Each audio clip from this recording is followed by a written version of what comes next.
د پاکستان او افغانستان د سیریز د ختمېدو نه بعد پاکستان کرکټ ټیم بر روان سیریز د نیوزیلند خلاف کوي چې د نیوزیلند کرکټ ټیم بر پاکستان ټور کوي یعنی پاکستان ته ورځي او د پاکستان او نیوزیلند ترمنځ ول 10 میچونه لوبيږي یعنی 15 ون ډے او 15 ټي 20 میچونه او پاکستان او نیوزیلند ترمنځ په پاکستان کې لوبيږي। د دې سیریز لپاره د پاکستان کرکټ بورډ مکمل شیډول اعلان کړی دی چې دا میچونه به څه ټایم شروع کیږي، په سوم تاریخ باندې به وي، په کوم میاشت کې به وي او په کوم ګراوند باندې به تر سره کیږي۔ که تاسو هم د پاکستان او نیوزیلند میچونو لپاره مکمل شیډول کتل غواړئ نو دا ویډیو به تر اخره پورې ګورئ، ویډیو به لایک کوئ، شیر کوئ او یو ښه شانتي کمنټس به ضروری کوئ۔ دا 15 ون ډے او 15 ټي 20 میچونه به د 14 اپریل نه راواخله تر 7 مئی پورې لوبيږي۔ د پاکستان کرکټ بورډ چې کوم شیډول جاری کړل دی مطابق اولنې ټي 20 میچ به په 14 اپریل باندې ماښام 9 بجې په لاهور کې شروع کیږي۔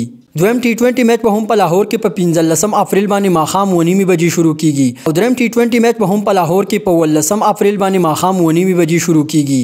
د پاکستان او نیوزیلند ترمنځ څلورم ټي 20 میچ په راولپنډي کرکټ سټیډیم کې په 16 اپریل باندې ماښام 9 بجې شروع کیږي او پنځم ټي 20 میچ په 24 اپریل باندې په راولپنډي کرکټ سټیډیم کې ماښام 9 بجې شروع کیږي۔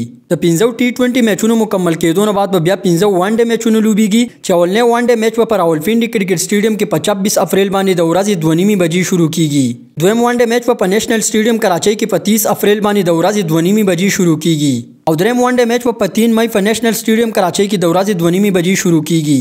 پاکستان او نیوزیلند ترمنځ څلورم ون ډے میچ په 15 مئی باندې په نېشنل سټیډیم کراچۍ کې د ورځې 2:30 بجې شروع کیږي۔ اخیری ون ډے میچ په 9 مئی باندې په نېشنل سټیډیم کراچۍ کې د ورځې 2:30 بجې شروع کیږي۔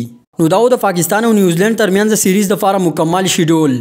که تاسو د کرکټ مینوال یې نو زموږ یوټیوب چینل او پیج فالو کول مه هیروئ، بل ویډیو کې ملاویږو د الله پامان۔